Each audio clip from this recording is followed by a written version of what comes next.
여순 사건 진실 규명을 위한 다양한 활동이 펼쳐지고 있는 가운데 집권 여당인 더불어민주당의 움직임에도 관심이 높습니다.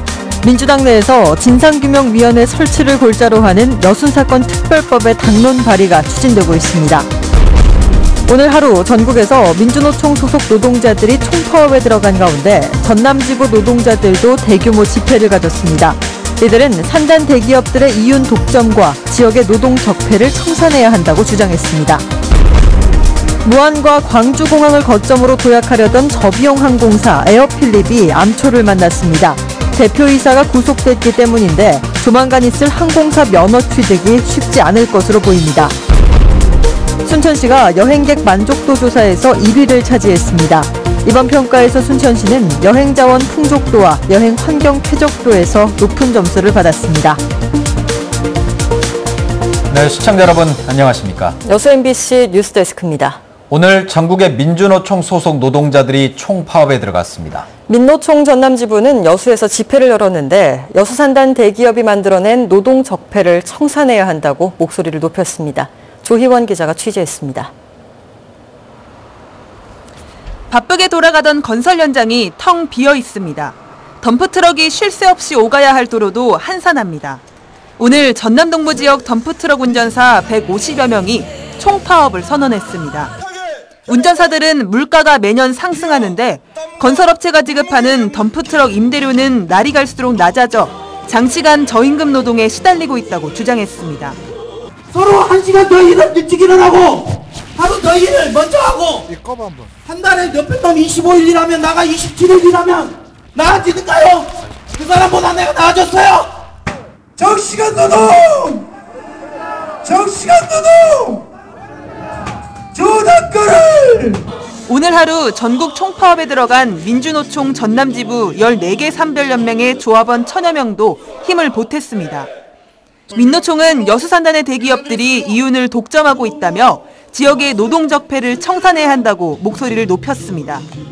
산단 기업들이 지역에서 건설 사업을 하며 많은 이윤을 취하고 있지만 지역민인 노동자들에게는 낙수 효과가 이어지지 않고 있다는 겁니다. 특히 특수고용직으로 분류돼 노동기본권을 보장받지 못하고 있는 덤프트럭 운전사들의 노동 환경을 개선해야 한다고 주장했습니다. 지금 이곳 주변에 많이 보이는 덤프차가 있듯이 여수에 있는 덤프 노동자들의 임금 그리고 노동 조건 향상을 위해서 오늘 파업을 하고 있습니다. 그래서 그 파업을 지지하는 차원에서 이곳 여수에서 파업대를 하게 되었습니다. 여수시는 이번 파업과 관련해 우선 지역 건설 현장에서 발생하는 불법 행위에 대한 단속을 강화하는 방안을 검토하고 있다고 밝혔습니다. 하지만 인력 부족과 제도 미흡 등의 문제로 정부 차원의 협조가 필요하다고 덧붙였습니다. 답변의 책임이 정부로 넘어간 가운데 지역 덤프트럭 운전자들과 민노총은 앞으로 투쟁을 계속 이어갈 계획이라고 밝혀 정부와 지자체의 대응에 주목되고 있습니다. MBC 뉴스 조희원입니다. 소음 등 각종 민원이 끊이지 않고 있는 여수 낭만포차의 운영 방향을 결정하기 위해 여수시가 설문조사에 들어갔습니다. 여수시는 오늘부터 나흘 동안 여론조사 전문기관을 통해 낭만포차의 존치와 이전, 폐지 여부 및 이전 장소에 대한 시민 의견을 수렴한다고 밝혔습니다. 여수시는 이번 설문조사 결과 등을 토대로 이르면 다음 달 낭만포차의 향후 운영 방향을 결정할 계획이라고 덧붙였습니다. 고흥군이 우주해양리조트 특구 사업에 대한 의견 수렴에 나섰습니다. 고흥군은 오늘 주민 50여 명이 참석한 가운데 우주해양리조트 특구 사업에 대한 간담회를 갖고 주민들의 찬반 의견을 청취하고 군정 방침을 설명했습니다. 우주해양리조트 특구 사업은 영남면 남열리 일원 25만 8천여 제곱미터에 3,600억 원을 투자해 호텔과 콘도 등을 건설하는 사업입니다. 전라남도 환경산업진흥원이 동부권 산단의 환경 문제에 손을 놓고 있다는 지적이 제기됐습니다. 전라남도 의회 강문성 의원은 최근 도 환경산업진흥원에 대한 행정사무감사에서 이같이 지적하고 동부 지역의 산단이 밀집해 있는데도 전남도가 국가산단 관리 주체가 아니란 이유로 환경 문제를 외면하고 있다고 주장했습니다. 강 의원은 진흥원의 설립 취지를 살려 단순한 연구와 검사 기능에서 벗어나 도내 전 지역의 환경 문제 해결에 주력할 것을 주문했습니다. 여순 사건 70주기를 맞아 지역 국회의원들이 진상규명을 위한 특별법안을 잇따라 내놓고 있습니다. 집권당인 더불어민주당 내에서도 여순 사건 특별법의 당론 발의가 추진되고 있습니다. 자세한 내용 문형철 기자가 전해드립니다. 더불어민주당 김성환 의원이 마련한 여순 사건 특별법안입니다. 국무총리 소속의 진상규명위원회를 설치해 3년 동안 운영하고 필요한 경우 직권조사까지 가능하다는 내용 등이 담겨 있습니다. 당대표 비서실장을 맡고 있는 김성환 의원은 법안 작성을 위해 지난달 도의회 여순 사건 특별위원회에 자문을 구했고 특위는 최근 유족회 등의 의견을 모아 김 의원 측에 전달했습니다. 한 차례 수정 작업을 거친 법안엔 각 피해자와 유족에게 진상조사 결정서를 발급하는 내용 등이 추가됐습니다. 이 결정서를 토대로 소송을 할 수 있도록 하는 근거 조항이 이제 필요하기 때문에 그래요. 또 이혼의 사무를 처리하기 위한 사무처 설치가 필요하다. 네, 이런 부분을 강조를 했습니다. 현재 유럽 출장 중인 김성환 의원은 이번 주 귀국해 주요 당직자들과 당론 발의를 위한 막판 조율에 들어갈 계획입니다. 이해찬 대표가 특별법 통과에 적극적으로 협조하겠다는 뜻을 밝힌 데다 순천 출신의 김태년 의원이 당의 핵심 직책인 정책위 의장을 맡고 있어 당론 발의는 어렵지 않을 것으로 김 의원 측은 보고 있습니다. 당론 발의를 하는 방향으로 상의하고 있고, 그리고 문구 약간 좀 수정된 것들이 있어서 그거 좀 조율되면 바로 이제 협의 진행해서 12월 초면 발의하면 될 겁니다. 앞서 지역 국회의원들이 발의했던 여순 사건 특별법안은 국방위원회에 배정됐지만 상임위원회 조정 요구가 커지면서 이번에 발의될 법안은 행정안전위원회에서 다뤄질 전망입니다. MBC 뉴스 문형철입니다. 여행객들을 대상으로 실시된 만족도 조사 결과 순천시가 좋은 평가를 받았습니다.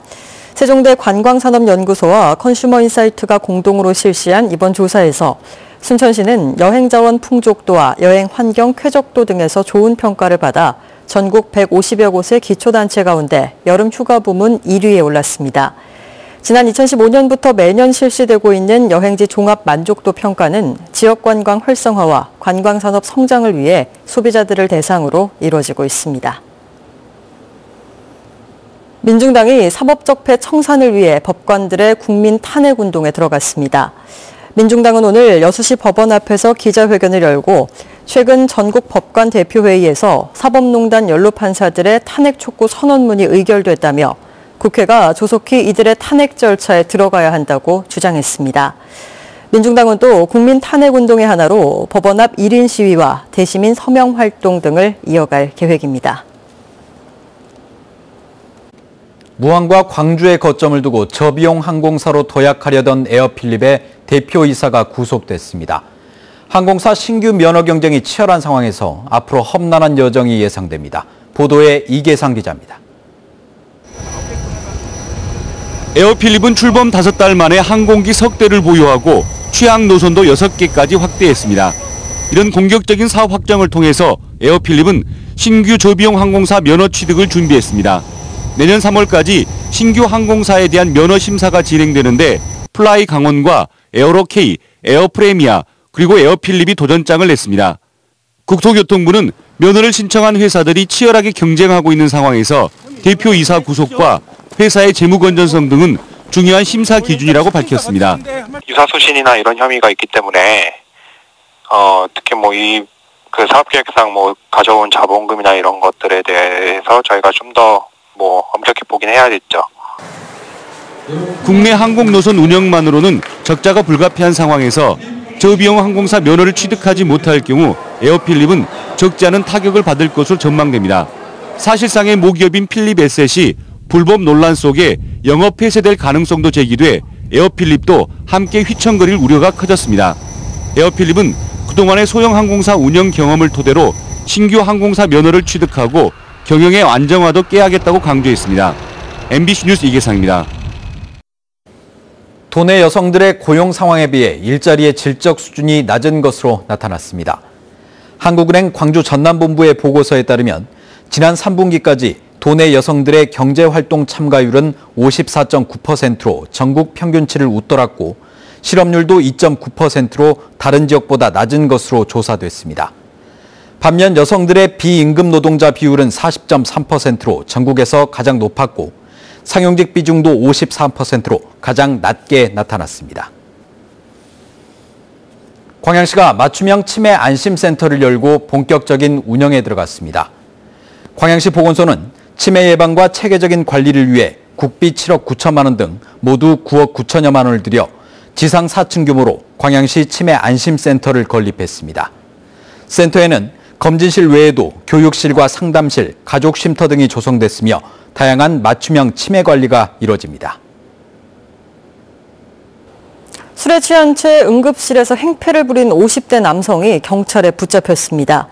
광양경찰서는 어젯밤 8시쯤 광양시 중동의 한 병원 응급실에서 술에 취한 상태로 머리가 아프다며 입원을 요구하고 욕설을 하며 의료진을 위협한 혐의로 53살 박모 씨를 붙잡아 조사하고 있습니다. 경찰은 박 씨를 응급의료에 관한 법률 위반 혐의로 검거하고 검찰에 송치할 계획입니다. 유치원 입학관리 시스템인 처음학교로에 도내 사립유치원 대부분이 참여할 것으로 보입니다. 전남도 교육청에 따르면 처음학교로 등록 기간을 연장해 접수한 결과 도내 110곳의 사립유치원 가운데 106곳이 등록을 마치면서 지난 16일보다 등록률이 10% 넘게 올랐습니다. 또 등록을 하지 않은 사립유치원들 가운데 3곳은 운영상의 문제로 내년 2월 폐원을 준비 중인 것으로 알려졌습니다. 전라남도와 광주광역시 등이 공동 주최한 2018 좋은 이웃 밝은 동네 시상식에서 여수 송시마을이 대상을 차지했습니다. 여수의 주식회사 송시마을은 2014년 귀농인 가족과 마을 주민이 설립한 마을 기업으로 지역 주민을 고용해 지역 농산물을 생산하고 폐교를 활용한 농사 체험장과 전통 음식 체험장 등을 운영하는 등 마을 일자리 창출과 소득 증대에 힘써온 점이 높은 평가를 받았습니다. 좋은 이웃 밝은 동네는 지역사회에서 헌신, 봉사하며 살기 좋은 마을 만들기에 앞장서온 개인과 단체를 발굴해 올해로 15년째 시상하고 있습니다. 광양시가 하반기 전남 인재육성 장학생을 선발하기 위해 오는 30일까지 신청서를 접수합니다. 2018 하반기 전남 인재육성 장학생 모집 분야는 인재장학생과 복지장학생, 도정발전 유공장학생 등 5개 분야로 저소득층 자녀 지원과 성적 우수자, 다자녀 가정, 특별지정 장학생은 시에서 직접 심사하고 선발합니다. 광양시에 배정된 선발 인원은 모두 37명으로 초중학생 16명, 고등학생 14명, 대학생 7명입니다. 여수 돌산갓 신품종이 품종보호권을 획득했습니다. 여수시는 2년간의 심사를 거쳐 돌산갓 신품종 2종류가 국립종자원의 품종보호권을 획득했으며 이에 따라 전국에서 가장 많은 모두 10종의 돌산갓 품종보호권을 보유하게 됐다고 밝혔습니다. 품종보호권은 특허와 유사한 개념으로 해당 품종과 갓김치에 대해 20년 동안 권리를 보장받을 수 있습니다.